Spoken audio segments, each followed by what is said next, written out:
On the live stream, Maranatha Baptist Church is what you've tuned into, and Pastor Todd Grover, and thank you to Pastor Corey Bishop for getting everything set up in the sound booth. We will be in Isaiah 60 tonight, and then going over to Romans 11, Hebrews 11, as we look at a couple of verses that pertain to what we're going to be reading here.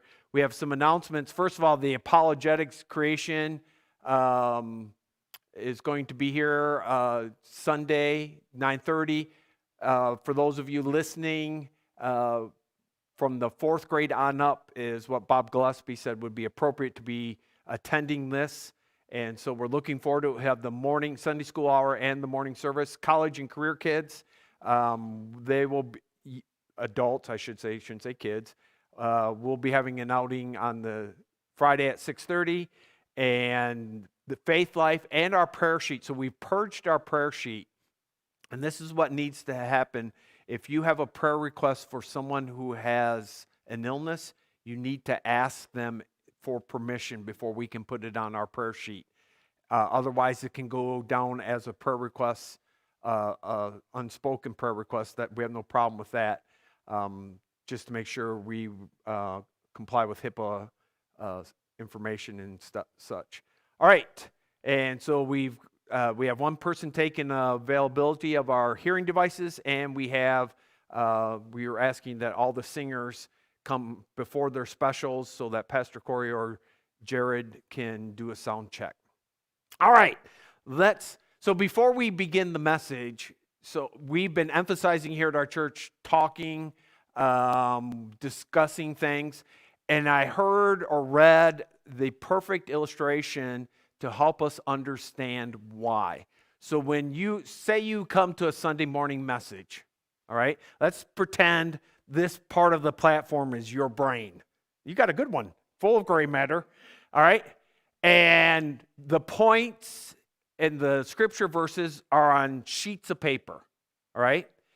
And when you listen to a message, this is what's going on in your brain. So they think now, this could change in the future, is like throwing that message, those papers up in the air, and they land on the ground here, which is your brain. All right? If you leave and don't discuss anything, it's like this. That was a lot of information. It's all there, all cluttered on the floor. I'll just step over that.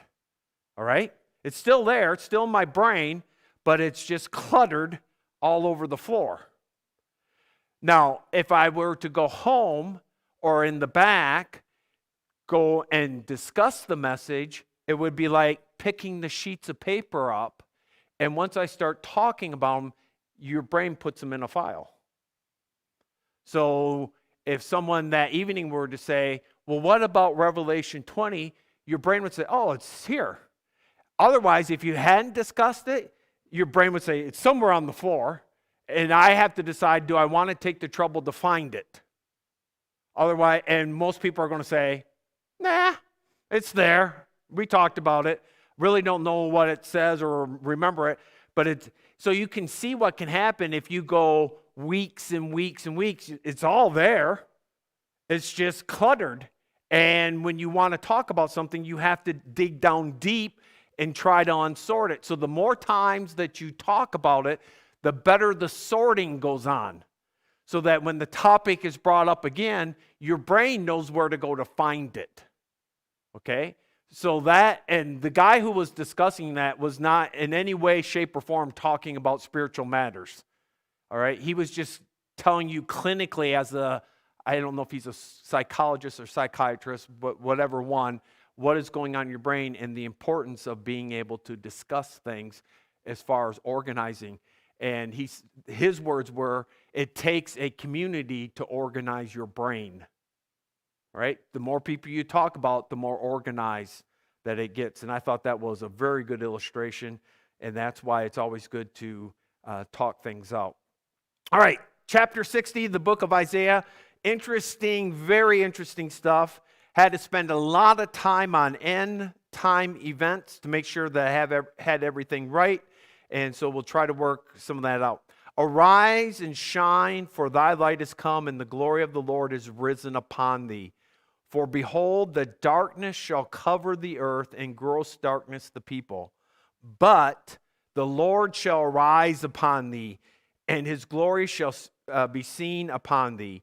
And the Gentiles shall come to thy light, and the kings to the brightness of thy rising. Lift up thine eyes around about and see. All they gather themselves together. They come to thee. Thy son shall come from far, and thy daughter shall be nursed at thy side. And then thou shalt see and flow together, and thine heart shall fear and be enlarged, because the abundance of the sea shall be converted unto thee. The forces or the wealth of the Gentiles shall come unto thee. The multitude of camels shall cover thee, the dromedaries of Midian and Ephah, all them Sheba, or should be Shiva, shall come. They shall bring gold and incense, and they shall show forth the praises of the Lord.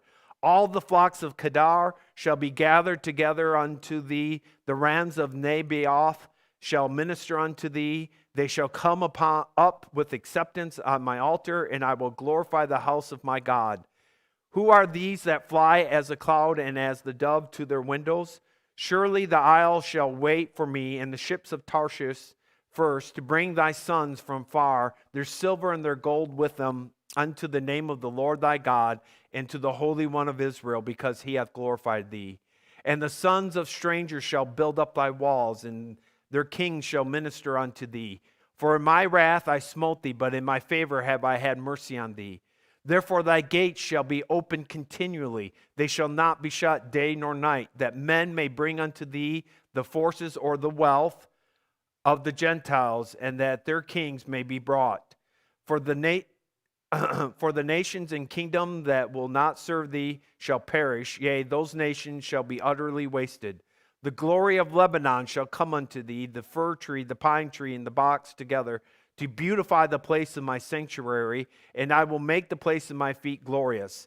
The sons also of them that afflicted thee shall come bending unto thee, and all they that despise thee shall bow themselves down at the soles of thy feet, and they shall call thee the city of the Lord, the Zion of the Holy One of Israel.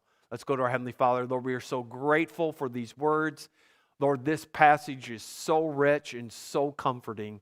I pray that it would minister the truth to us, and we ask it all in Jesus' name. Amen.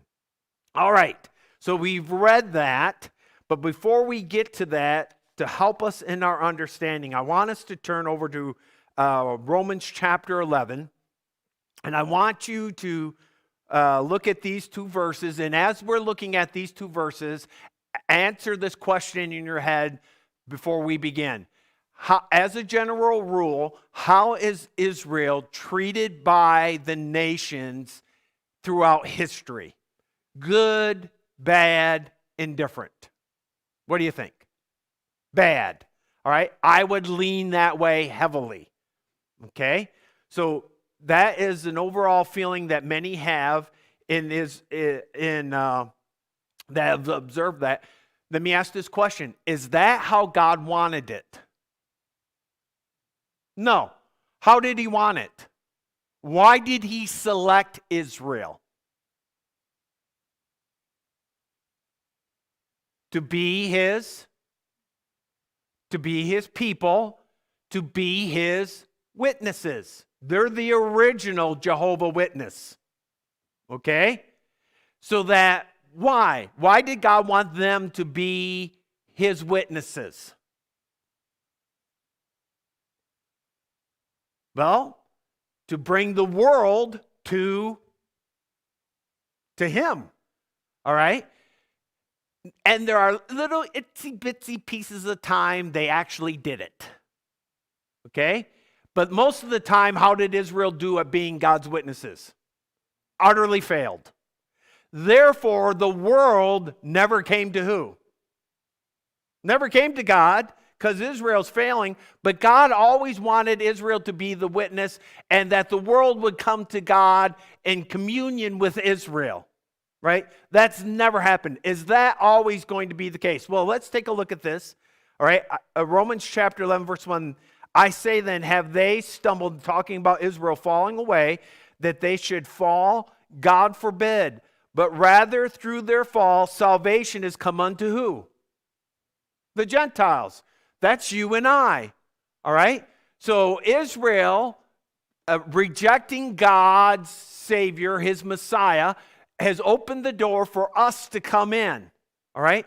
So is God, the question Paul's asking or stating in Romans, is God then done with Israel? We've got the Gentiles in. Israel's not really in. Some are, but as a rule, no.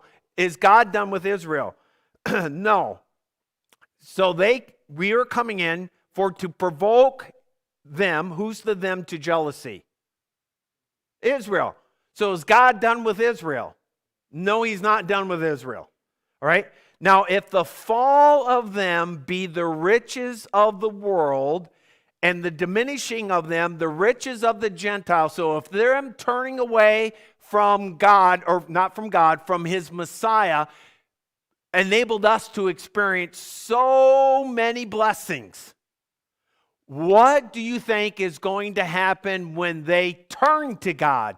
If they're turning from God was such a blessing to us, what do you think is going to happen when they turn to God? Even more. Well, like what?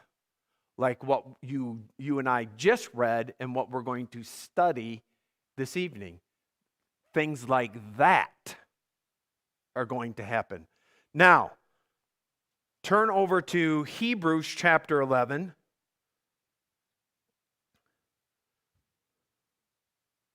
So what would it have looked like had Israel obeyed God?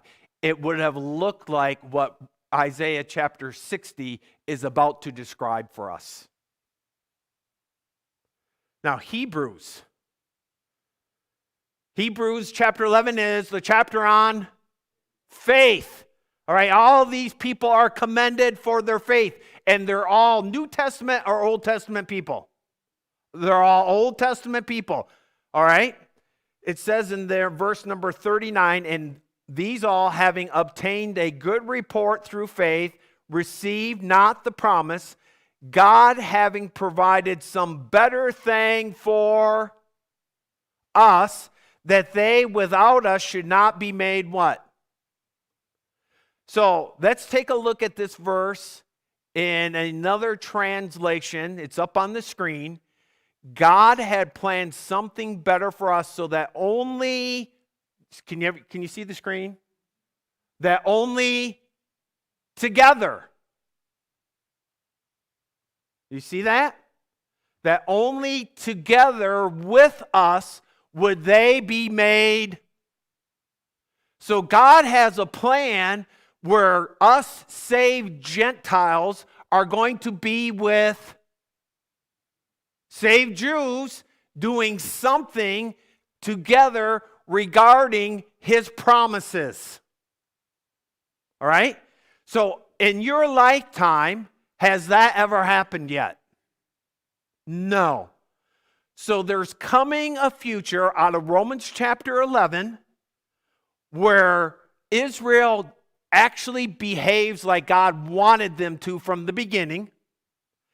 And there's a statement made in Hebrews chapter 11 that God has a big plan. It involves two groups of people, saved Gentiles and saved Jews, doing something together, all right, that God has planned that is something better. So have you ever asked yourself, where's the verse that describes this? Where's the chapters that describe these things? Well, there are other places. First of all, is everybody with me on that? Okay? So the question then, where could I find Jews and Gentiles saved together doing something better? Where can I find some passages where the Jews are acting like the Jews that God, the witnesses, the Jehovah Witnesses that he's always intended? There are maybe other places, but there's one place that we know for sure, and it's the chapter we are currently studying, chapter 60. All right? So if you want to know what it would look like if the Israelites would have behaved from the beginning, if you want to know what it's going to look like when God brings this better thing with saved Jews and Gentiles together, chapter 60 is one of those chapters that are going to describe it. And so what are you expecting to come out of this chapter? Some bad news or something spectacular? Something spectacular is coming out of here. All right? So last week, we had to ask ourselves some questions. Remember that? What is this chapter talking about? Is this chapter, is it a parable where these material things are actually representing people? In other words, are we supposed to take this literally, or are we supposed to spiritualize this chapter? All right? And that depends on your presuppositions. Are you a covenant in your theology, or are you dispensationalist? Okay? Because if you're covenant, you're probably going to spiritualize this, because otherwise it is not going to fit your theology. Where we took a look and we did a painstaking look that this is literal, and that it is literally not talking about people, it's talking about a place, a city, and something specific in that city, a temple. That we needed to know, because what period of time is the next question that we're talking about. We know it is not talking about the eternal Jerusalem, and we know that because the eternal Jerusalem does not have a temple, and it does not have a particular piece of the temple. Altar. Okay? So it's not that part. This one has an altar. So what period of time is it talking about? And the passage that helps us understand, it's not talking about a temple already made, because we can turn to this book. Anybody remember the book? It's chapter 40 of this book that describes another temple that has not been built. Ezekiel. So in my mind, I say Ezekiel 40 through 48 is always about the temple. So if some good-hearted pastor or teacher pulls something out of it outside of the context of a temple, you'll know it could be a great message, but it's supposed to be talking about the temple. Okay? So we took a look at that. Then we took a look at some other names for Jerusalem. All right? Somebody give me one of the other names. Salem, and where Abraham took Isaac. Mount Moriah. It was on the tip of someone's tongue. That's where a lot of my information lies. I think I'm a straight A student at the tip of my tongue. But unfortunately, none of my teachers fell for that. Okay. So we looked at all that. And so we come to understand the basics so we can start getting into this. Now, Isaiah 60 is talking about Jerusalem. There's 2 points. Arise, verse 1, arise, and verse 4, lift up thy eyes round about and see. Israel, take a look around you at what is going to happen when you arise and shine. Remember, that was God's goal from the beginning. To be his witnesses. Is Jerusalem, arise and shine. Israel, take a look at what happens when God's people arise and shine. Okay? So I have that underlined, I have actually highlighted, so when I come to chapter 60, I'm going to see those 2 words, and hopefully my brain's going to click in and say, this is what this is about. Now, let's tie this in with end time events. So this took a while to make sure I had everything clear in my head. At the end of the tribulation, Jesus is coming back with who? With his saints. That's you and I. We are going to be glorified. We're going to have our glorified body. Because of that, we are not going to be able to reproduce. Okay? We're coming back, glorified, unable to reproduce. At the end of that tribulation, there are going to be saved Jews. How many saved Jews that are alive at that time? All of them are going to be what? Are going to be saved. And apparently some saved Gentiles as well. How many people going into the millennium are going to be saved? All of them. But the ones who are not glorified are going to be able to do what? Reproduce. And who they reproduce isn't necessarily, they are still going to have to accept God's salvation. And apparently during that period of 1,000 years, there are going to be people who are not going to accept that salvation. How many people could there be at the end of that 1,000 years? Especially when a child is considered a child at 100 years old. How many people do we have in America? How long did it take us to get here? 250 years, and we have 350 million what? Okay? So at the end of 1,000 years, how many people could there be? Millions, maybe even a billion. Okay? So a lot of people. Some of them Jews and some of them Gentiles. Okay? Just trying to fill that in so we're all with us here. Okay. Now, this chapter is also going to help us with some other things. It's not easy. I think Pastor Corey said how many people kind of check out on Leviticus. Leviticus isn't the book most people check out of. Numbers is. Because there's the census. And there's all those good Hebrew names that none of us can pronounce. So we don't. Right? Or we give it our best shot. I have found this program on my computer. I type it in and it'll pronounce it for me. But I'm not going to go through the whole book of Numbers doing that. But what we get to 1st and 2nd Samuel, we may get through 1st and 2nd Kings and 1st and 2nd Chronicles. But this is going to show us why we need to. Okay?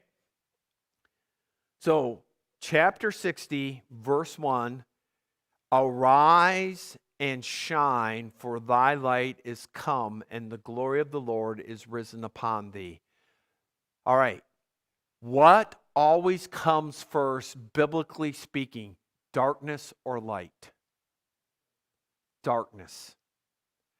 Everything in the Bible starts with darkness except God. The first day, it was before God showed up. I believe he's the light. Because it's not the sun or the moon that causes the light. It is dark, all right? Light, darkness is always the default condition which God causes the light to pierce. You see that in creation, okay? You see that in the deliverance from Egypt. Passover starts at night. It was dark. And God shows up and delivers the Israelites, and he becomes a pillar of light. All right?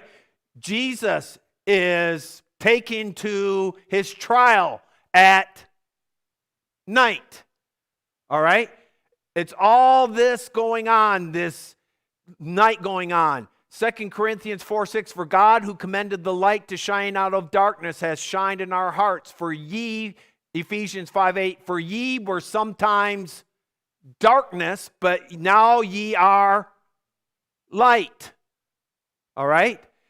And when Jesus is born in Matthew, it's a fulfillment of this from Isaiah 1:2. He was this, the areas to the north in the Sea of Galilee lived in darkness, and Jesus comes and they have seen a great light. All right? This light is always talking about Jesus Christ. It's always talking about God or Jesus Christ. It's always talking about deity. It's talking about his purity. It's talking about his righteousness, his holiness. It's always this light is showing up. When God appears to Moses, it's a fire. When he's on the mount, it's a fire. When on the Transfiguration, Mount of Transfiguration, it's a big light. When Saul of Tarsus is struck down, what does he see? It's a light. In Revelation 1:16, John is at the island of Patmos. He turns and he looks and he sees this light. It is always bright or brighter than what object in our sky? The sun. So arise and shine, for thy light is come. So if it's arise and shine, and it's always, the Bible always starts with darkness. What can you expect to come up in the next couple of verses? Something about what? Darkness. Well, look at verse number 2. For behold, the darkness shall cover the earth, and gross darkness the people. Okay? Before Jesus comes back, what's going on in the tribulation?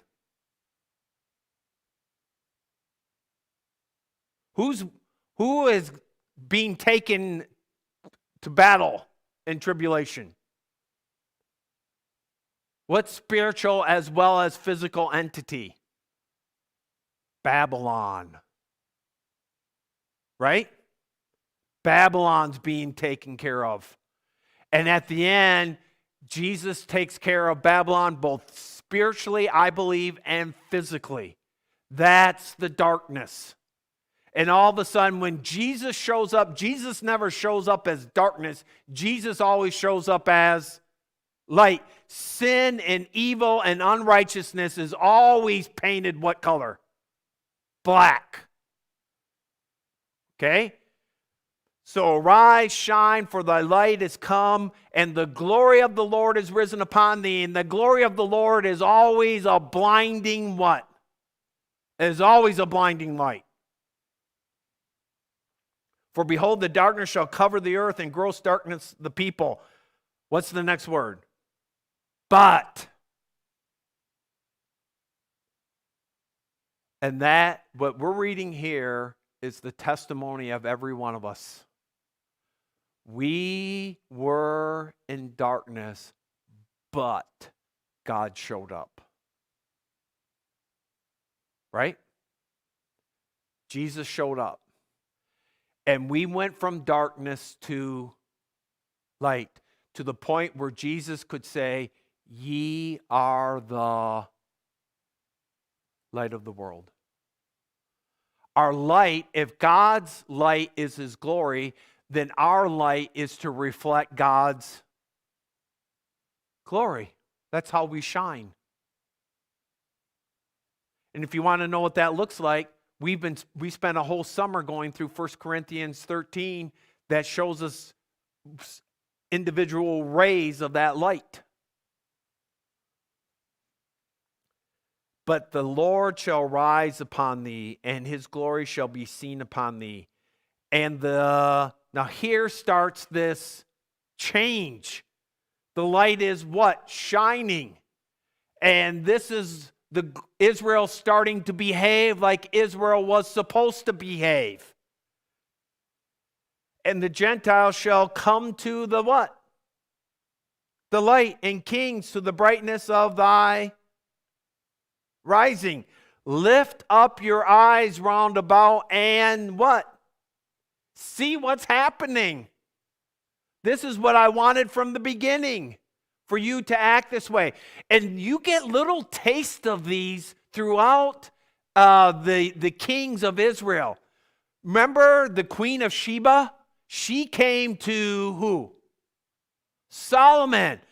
And she was bewildered at his wisdom and all this other things. And she said, man, it's not even half of what I thought it was going to be. And you read King David and Asa and Jehoshaphat, when they're following God, all these other kings start coming to them and bringing them gifts of gold and silver and other things. It's just a little taste of what should have been happening for centuries when Israel would behave like Israel was supposed to. Because as soon as and sometimes it's even with the same king, if you had a good king, either the next king or surely the next one after that was what kind of a king?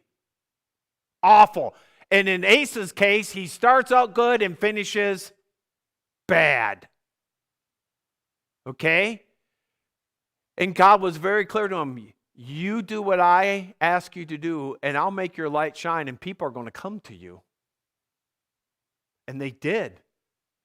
But as soon as the people came to him, the king wasn't on his toes with his relationship with God. The people come to him, went to his head, and he thought he was responsible. All right. Lift up the eyes and see. All right. I got to get past here. The Gentile response, which is what God was after all along. Okay? Again, this is beginning the millennial reign. You want to see what it will look like when it said in Romans 11, now if the fall of them be the riches of the world and the diminishing of them the riches of the Gentiles, how much more their fullness will be? This explains it. Now, from verses 4 through 14 are easy to understand, and they make their own acronym, their own B's: bringing, building, beautifying, bowing. And I don't have to make them up because they're right in there.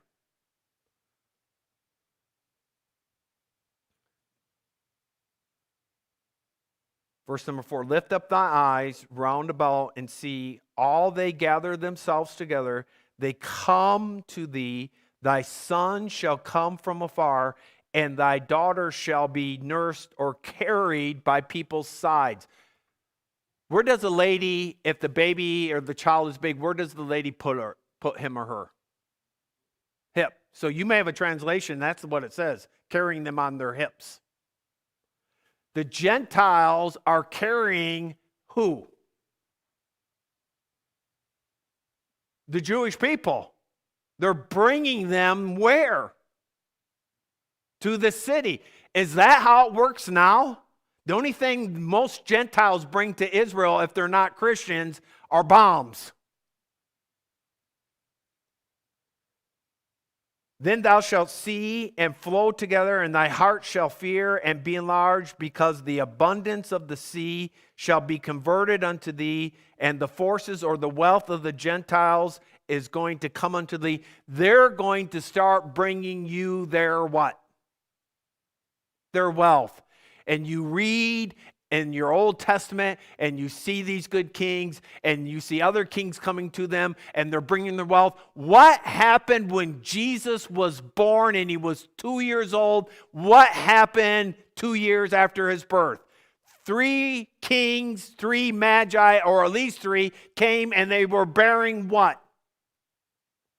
Gifts, their wealth. They were Gentiles bringing to a Jewish king their wealth. That is how God wanted it all along, not necessarily for the wealth, but that the Gentiles would see the value of having God's people with them, because they don't value it now.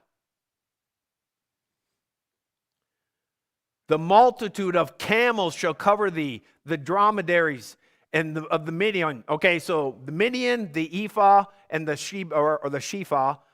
The Midians are the relatives of Abraham's relationship with Keturah. Midian came from that relationship, right? You know Keturah, Abraham's second wife? And those 2, Ephah and Sheba, were children of Midian. So these are descendants of Abraham through his relationship with Keturah. Okay?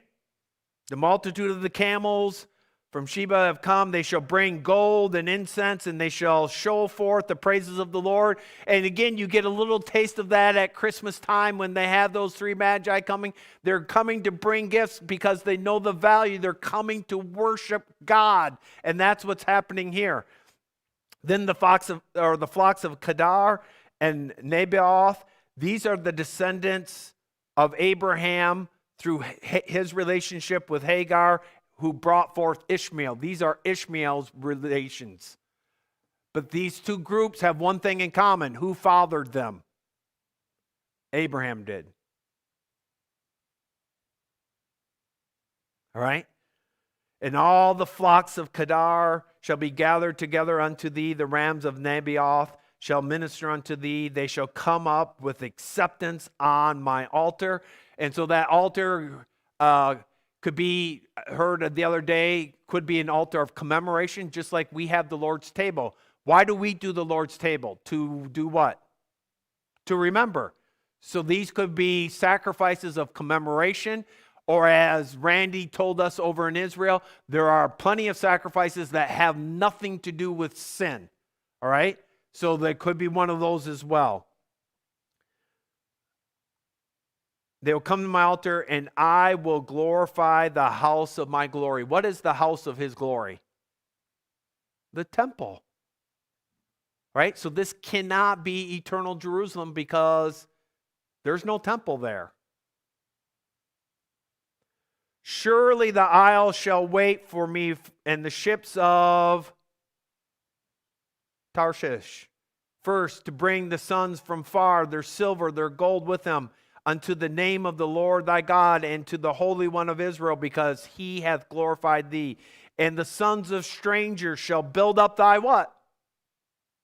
Thy walls, and their kings shall minister unto thee. For in my wrath I smote thee, but in my favor have I had what? Mercy on thee. And that's exactly what Romans chapter 11, verse 12 says. So God isn't going to dismiss Israel. Do you see the wonderful things going on? What's going on here? People from where are bringing things to Israel? People from everywhere